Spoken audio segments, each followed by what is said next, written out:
Hi friends, I'm Tilak. You're watching Tech Made by Unique, and today in this video just going to show a basic text formatting option on your Google Keep on your mobile phone. And if you are new to this channel, make sure to click on subscribe button below. We just quickly move on to the video. So here I just going to show a sum of text format option on the Google Keep.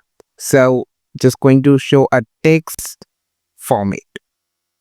So just long press on, just select the text first, and you can find an option called a symbol called Edge, shows the formatting control.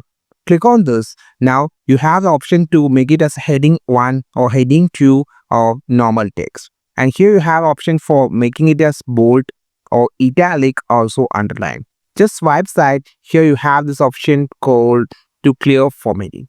So this is how you just have the text formatting option on your Google Keep on your mobile phone. So just need to press on the A symbol, so then you can find all the text formatting option of the Google Keep.